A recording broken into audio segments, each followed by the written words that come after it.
And somebody like Kevin Hern might have the best shot at this as an actual political outsider. Hern was a fast food franchise owner in the private sector for 35 years. He's only been in Congress for 4 years. If you don't like government, these are typically the kind of people that you are drawn to.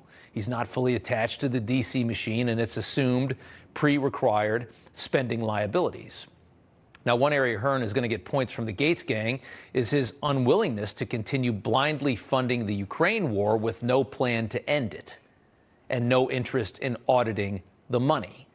That's one of the chief complaints of the people that are turning against this thing they're seeing. They want to see somebody that has a plan to end the war. They don't want another forever war in this country. They want to end this, end the bloodshed, make Ukraine free again, get Russia out of there, end it whatever way possible. And Hern talked about his Ukraine position earlier today. We want to know where the American taxpayer dollars are going and what's the end game. And there's no reason that the President of the United States, the chief commanding officer of our military, the strongest in the world, can't sit down in a classified setting and tell all members what his strategy is. We couldn't talk about it, but at least we would know. So there that was, and Congressman Hern joins me tonight. Sir, it's good to have you on. So you're a leading contender in this fight. I think the most important question to ask you is, are you conservative enough to keep this job for more than a couple months? Because this Gates gang is not messing around. Well, certainly. Thanks for having me. And, as I call members, I certainly haven't made the final decision yet, but as I call members and talk to them about what they're looking for, they don't want the status quo. They don't want somebody that's been around 10, 15, 20 years proceeding forward, doing the same thing that we've seen time and time again. We looked up today, I think in the last 15 years, we've done something like 18 omnibuses. So we've just had this repetitive action that, certainly Congressman Gates talked about. And so we'll prayerfully look at this. My wife and I are praying about it. It's a big decision. It's a big decision not only for the House of Representatives, the Republican conference, but I would argue for the future of America, and we're not taking this lightly. Is it, let me ask you, I know you've been there for four and a half years, but you've been through enough of these. Is it possible to do the budget every year with 12 different appropriations? It's almost never done in this manner. We know that, although I think most Americans, myself included, think that it should be, that we should be going through this with a finer comb to actually look at all the ways that this big machine wastes our money. But is it realistically possible, with the way our budget is set up, to actually do it individual the way that Gates and these guys are asking for?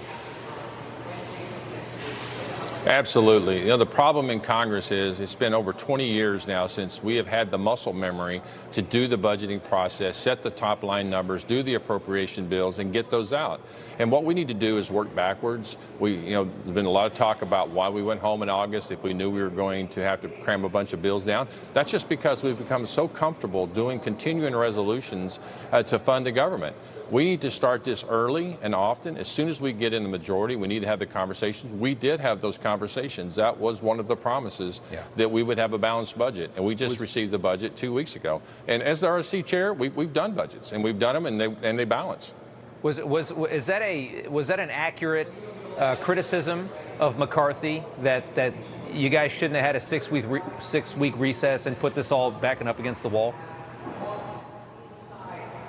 Well, I don't know if it's a criticism. It's just the fact of what happened. We can live a lot in the past, but we need to look to the future. The American people are tired of blaming other people, and we don't get anywhere. I'm a person that's looking at what the members are saying, how we need to proceed forward. They're looking for a new face. They're looking at putting the policies over the personalities, and they're also looking at somebody that will listen to them. God gave us 2 ears and 1 mouth. Listen twice as much as you speak. Let me ask you this: to somebody that's run business his entire life until he got into Congress.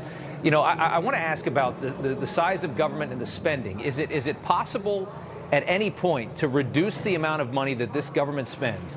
Is it ever going to be possible to make this government live within the constraints of the current tax base that it has, to somehow only spend $5 trillion or $5 trillion every single year? Is that possible?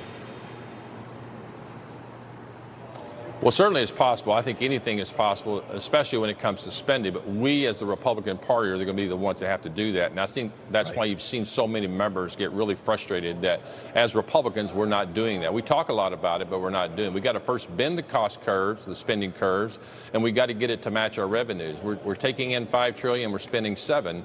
That doesn't work. And so it's going to grow from taking in $6 trillion and spending $9 trillion. So this is not getting better, it's getting worse. And we've got to start working on it now. I have that commitment that I will put forth. I've done it, I've shown it in the budget, and I'll continue to work on that. I want to ask you just finally about your comments on Ukraine were strong. You talk about wanting to have a solution to this war. I think everybody wants this war to end, no matter what your thoughts and feelings are on funding it. People want to know that there is some kind of strategy to get out, and they want to make sure that the money that's being sent there is going to the right places. And we're not just blindly funding a war that there's no way to get out of. You want to have a sit down with the president if you become Speaker of the House. Talk about that. Well, I think every American should deserve to know where their taxpayer dollars are going. And all I'm saying is the first vote we took, we lost 57 Republicans. The last was 117 Republicans. It's not going in the right direction. If I were Speaker, and what I would do moving forward is saying we need the people that are responsible for the war to come tell the American people through their members of Congress where's the money going, and then secondly, what's the end game? And you could do that in a classified session. Right. That makes you feel better that you're afraid somebody's going to leak it out. Yeah. My guess is they don't have a strategy. It's just spend more money, more money, and more money. I want to be a good steward. You just mentioned we got to rein in spending. That's how we're going to do it. Be accountable to it. Yeah, that's one of our frequent guests, Rick Grinnell, worked under Trump, talks about it all the time. There's no diplomacy in this moment. You could tell everybody just wanted a war. Nobody wanted to figure out a way to get out of it. And here you are, a couple years later, and you have all these lives lost. It's disgusting. I love that answer from you today. Congressman, thank you so much for taking the time. We appreciate it. Thank you.